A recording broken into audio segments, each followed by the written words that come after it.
आज इस वीडियो में हम आपको चैलेंज वोट यानी कि चुनौती मतदान के बारे में बताने वाले हैं।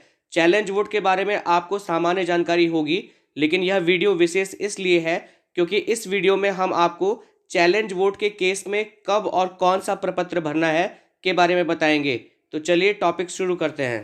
पोलिंग बूथ पर मौजूद राजनीतिक पार्टियों के एजेंट यानी कि मतदान अभिकर्ता किसी वोटर को चैलेंज कर सकते हैं। अगर एजेंट को लगता है कि संबंधित वोटर फर्जी है और वो किसी दूसरे व्यक्ति का वोट डालने आया है, तो वो पीठासीन अधिकारी से कहकर वोट को चैलेंज कर सकता है। इसे चैलेंज वोट कहा जाता है।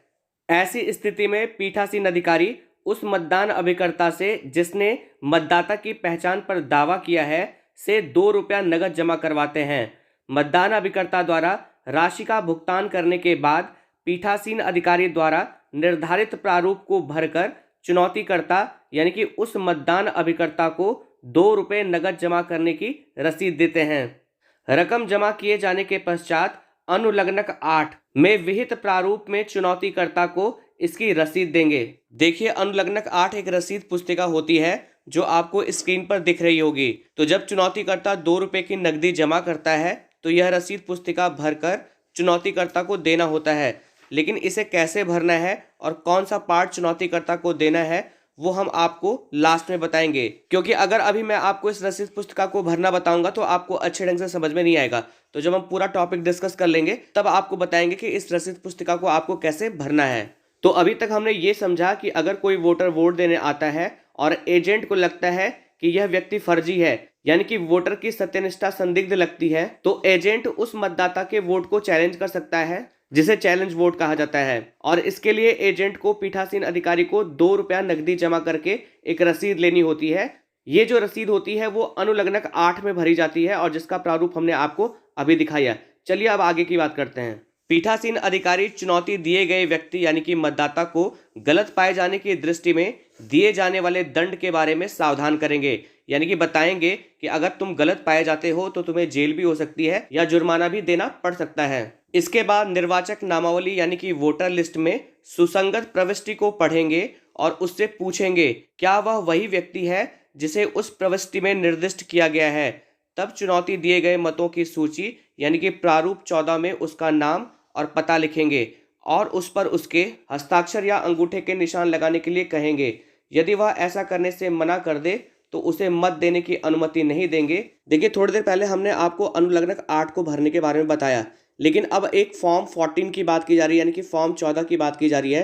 तो देखिए, आपको फॉर्म 14 कब भरना है। जब आप अनुलग्नक 8 को भर लेंगे तो फिर आप मतदाता से वोटर लिस्ट में जो प्रविष्टियां हैं यानी कि जिस नाम पर वो वोट देने आया है उन प्रविष्टियों के बारे में पूछेंगे। उसके बाद मतदाता पर्ची और वोटर लिस्ट में जो प्रविष्टियां हैं उसे फॉर्म 14 में भरा जाएगा।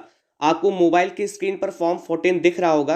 तो जो जो डिटेल मतदाता पर्ची और वोटर लिस्ट में है वो सारी एंट्रियां इस फॉर्म 14 में भरी जाएंगी। देखिए, जब आप ये फॉर्म 14 भरेंगे और सारी एंट्रियों को भरेंगे तो इसमें जो कॉलम नंबर 5 है उसमें आपको मतदाता के सिग्नेचर या अंगूठे के निशान लेने होंगे।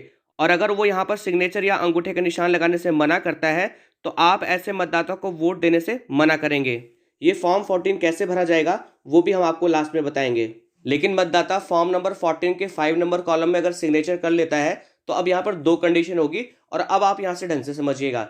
जो पहली कंडीशन है वो ये है कि अगर चुनौती करने वाला व्यक्ति यानी कि मतदान अभिकर्ता गलत हो, यानी कि जिस व्यक्ति ने चुनौती की है अगर वो गलत है, तो उस कंडीशन में क्या होगा वो आप समझ लीजिए कि सबसे पहले आप चुनौतीकर्ता को यह सिद्ध करने के लिए साक्ष्य प्रस्तुत करने को कहेंगे कि वह व्यक्ति जिसके बारे में चुनौती दी गई है असली निर्वाचक नहीं है, जैसा कि वह दावा करता है। यदि चुनौतीकर्ता प्रथम दृष्टया अपनी चुनौती के पक्ष में साक्ष्य प्रस्तुत करने में असफल रहता है तो आप चुनौती को नहीं मानेंगे और चुनौती दिए गए ऐसे व्यक्ति को मत देने देंगे। आप समझ गए होंगे कि आप यानी कि पीठासीन अधिकारी सबसे पहले चुनौतीकर्ता को यह सिद्ध करने के लिए एविडेंस प्रस्तुत करने के लिए कहेंगे कि जिस व्यक्ति पे चुनौती की गई है वो गलत है। तो अगर प्रथम दृष्टया चुनौतीकर्ता एविडेंस देने में सक्षम नहीं होता है यानी कि वो प्रूव करने में सक्षम नहीं होता है कि जो मतदाता है वो गलत है, तो इस कंडीशन में आप मतदाता को वोट देने देंगे, क्योंकि चुनौतीकर्ता यह सिद्ध नहीं कर पाया कि अमुक मतदाता गलत है।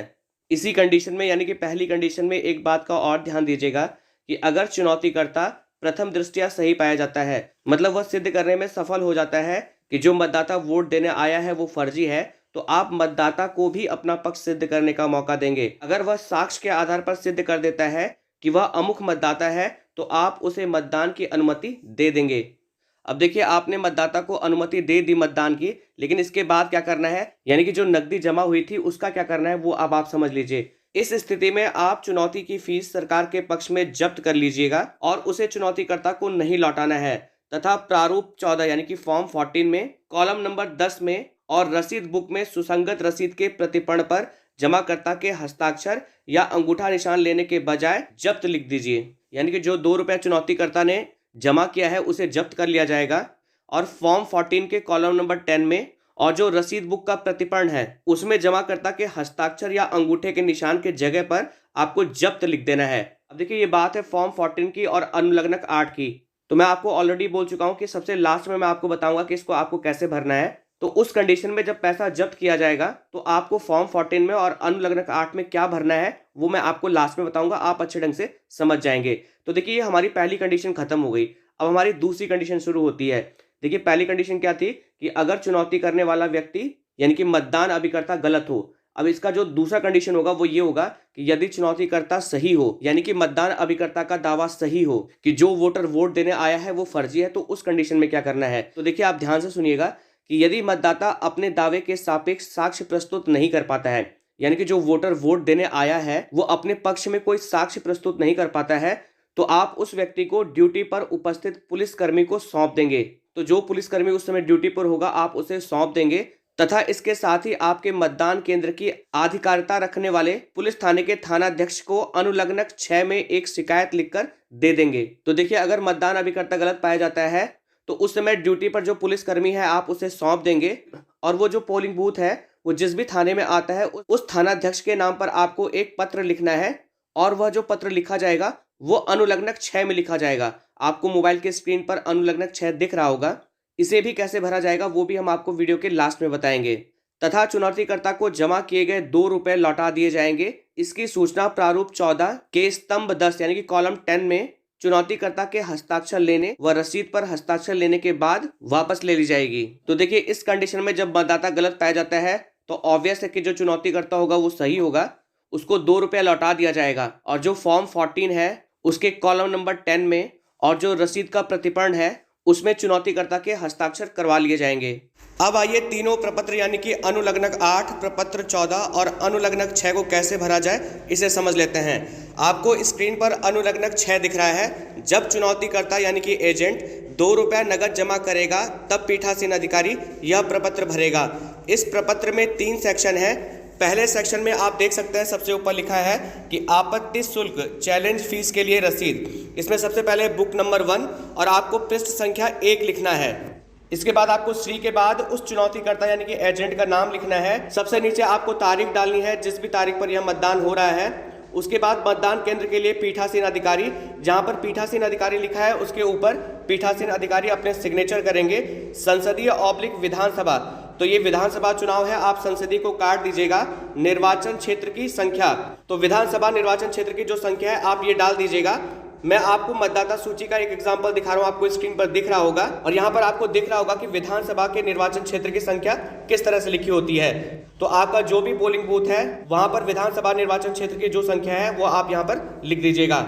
उसके बाद जो दूसरा सेक्शन है उसमें लिखा है कि सरकार द्वारा जब्त, और यहाँ पर पीठासीन अधिकारी लिखा है। जहां पर पीठासीन अधिकारी लिखा है उसके ऊपर पीठासीन अधिकारी अपने हस्ताक्षर कर देंगे।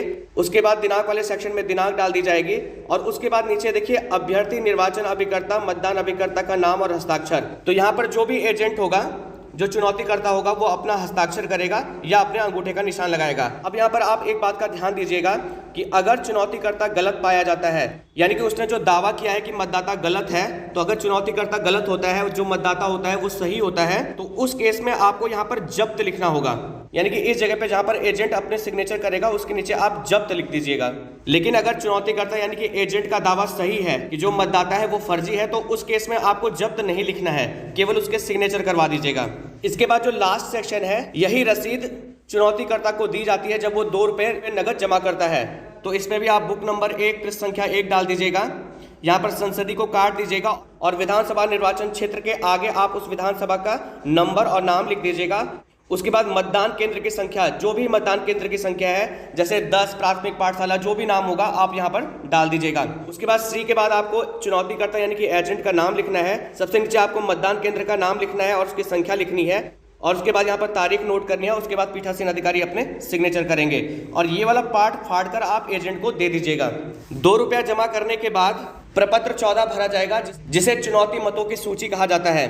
तो देखिए ये इंग्लिश में है, आपको हिंदी में भी प्रपत्र मिलेगा, तो उसमें आप विधानसभा क्षेत्र का नाम और संख्या लिख दीजिएगा और जो मतदान केंद्र की संख्या है उसे लिख दीजिएगा। अब आइए इसे समझ लेते हैं कि आपको इससे कैसे भरना है। सबसे पहला वाला कॉलम है क्रम संख्या। तो जैसे मान लीजिए कि एक मतदाता आया और जिस पर एजेंट ने चुनौती की है कि ये मतदाता गलत है, तो आपको दूसरे नंबर वाले कॉलम में मतदाता का नाम लिखना है। तीसरे वाले कॉलम में मतदान केंद्र का नंबर, यानी कि जो मतदान केंद्र का नंबर होगा, जैसे 10 प्राथमिक पाठशाला है तो उसका जो 10 होगा वो आप यहाँ पर लिख दीजिएगा। उसके बाद चौथे नंबर कॉलम में मतदाता सूची में मतदाता का क्रमांक, कि वह मतदाता जिसके नाम से वोट देने आया है, मतदाता सूची में उसका क्रमांक क्या है, वो क्रमांक आप यहाँ पर लिख दीजिएगा। उसके बाद 5वें नंबर कॉलम में मतदाता के हस्ताक्षर या अंगूठे के निशान, तो यहाँ पर आपको मतदाता के हस्ताक्षर करवाने हैं और अंगूठे का निशान लगवाना है। हमने आपको शुरू में बताया था कि अगर मतदाता यहाँ पर हस्ताक्षर या अंगूठे का निशान लगाने से मना करता है तो आप उसे वोट नहीं देने देंगे। उसके बाद 6ठे नंबर कॉलम में जिस व्यक्ति पर दावा किया गया है उसका पता होगा, यहाँ पर गलती से हमने नाम लिख दिया है, यहाँ पर उसका पता लिखा जाएगा। उसके बाद 7वें नंबर कॉलम में जिसने पहचान की है उसका नाम, यानी कि उस मतदाता की पहचान जिसने भी की होगी, वहां पर BLO हो सकता है या ग्राम प्रधान हो सकता है या कोई नागरिक हो सकता है, उसका नाम आप लिखेंगे। उसके बाद 8वें नंबर कॉलम में चुनौतीकर्ता यानी कि एजेंट का नाम लिखना है आपने, जिसने चुनौती की है।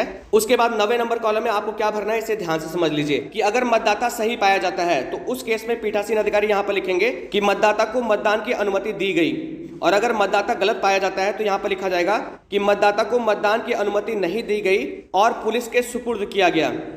उसके बाद जो 10 नंबर कॉलम है उसमें क्या होगा कि जो चुनौतीकर्ता यानी कि जो पोलिंग एजेंट है उसके हस्ताक्षर होंगे, और अगर चुनौतीकर्ता यानी कि एजेंट गलत पाया जाता है तो यहाँ पर 2 रुपये जब्त भी लिखा जाएगा। देखिए अगर जब्त नहीं किया जाएगा तो केवल पोलिंग एजेंट के यहाँ पर सिग्नेचर करवाएंगे, और अगर चुनौतीकर्ता गलत है, उसका दावा गलत है, तो आप यहाँ पर 2 रुपये जब्त भी लिख दीजिएगा। अब आइए सबसे अंत में समझ लेते हैं कि अनुलग्नक 6 कब भरा जाएगा और इसे कैसे भरेंगे। देखिए जब मतदाता गलत पाया जाता है, फर्जी पाया जाता है, तो उस समय जब पुलिसकर्मी के माध्यम से उसे थाने के सुपुर्द किया जाता है तब यह प्रपत्र भरा जाता है। इसमें सबसे पहले सेवा में थानाधिकारी, उसके बाद आप थाने का नाम लिखेंगे, उसके बाद आप जनपद का नाम लिखेंगे। विषय यहाँ पर विधानसभा का नाम और उसका जो क्रमांक है वो आप लिख दीजिएगा। उसके बाद संसदीय निर्वाचन क्षेत्र के संविष्ट विधानसभा निर्वाचन क्षेत्र के लिए निर्वाचन मतदान केंद्र की संख्या, यहाँ पर आप मतदान केंद्र की संख्या वो नाम लिख दीजिएगा। उसके बाद मतदान की जो तारीख है वो आप डेट मंथ ईयर फॉर्मेट में लिख दीजिएगा। उसके बाद मैं आपको मेन चीज़ें बता देता हूँ कि आपको क्या क्या लिखना है। यहाँ पर लिखा है कि महोदय मुझे यह सूचित करना है कि श्री, और यहाँ पर आपको चुनौतीकर्ता का नाम लिखना है यानी कि पोलिंग एजेंट का नाम लिखना है, पुत्र सी, उसके बाद उसके पिता का नाम लिखना है, फिर उसके बाद उसके ग्राम का नाम लिखना है। उसके बाद जो अगला है यहाँ पर देखिए लिखा है कि जिसे सुरक्षा, यहाँ पर उसके बाद सुरक्षा कर्मी का नाम लिखना है कि सुपुर्द किया जा रहा है, यानी कि जिस पुलिसकर्मी के माध्यम से आप उसको थाने तक पहुँचाएंगे उस सुरक्षा कर्मी का नाम आप यहाँ पर लिखेंगे। इस व्यक्ति ने श्री, यहाँ पर मतदाता का नाम यानी कि जिस नाम से वो वोट देने आया था उस मतदाता का नाम लिखेंगे, का दावा किया, जिसका नाम, यहाँ पर विधानसभा का नाम और क्षेत्र संख्या आप लिखेंगे। निर्वाचन क्षेत्र की निर्वाचक नामावली के भाग संख्या, जो भी भाग संख्या होगा आप मतदाता सूची के ऊपर देख लीजिएगा, वो लिख दीजिएगा। में क्रम संख्या, जिस क्रमांक में उसका नाम होगा, यानी कि उस वोटर का नाम मतदाता सूची में जिस क्रमांक में होगा वो आप क्रमांक यहाँ पर डाल दीजिएगा। और सबसे अंत में यहाँ पर पीठासीन अधिकारी अपने हस्ताक्षर करेंगे। बाएं साइड यहाँ पर मतदान की जो तारीख होगी वो डाली जाएगी। तो मैं आशा करता हूँ कि इस वीडियो के माध्यम से चुनौती मत क्या होते हैं, चैलेंज वोट क्या होते हैं, वो आपको अच्छे ढंग से समझ में आए होंगे। किस स्टेप में आपको कौन कौन से प्रपत्र भरने हैं ये भी आपको अच्छे ढंग से समझ में आ गया होगा। अगर आपको वीडियो पसंद आए तो आपसे निवेदन है कि वीडियो को लाइक शेयर कमेंट जरूर करें, चैनल को सब्सक्राइब करें ताकि विभाग संबंधी जो और भी महत्वपूर्ण सूचनाएं हैं वो आपको समय से मिलती रहें। वीडियो देखने के लिए आप सभी लोग का बहुत बहुत धन्यवाद।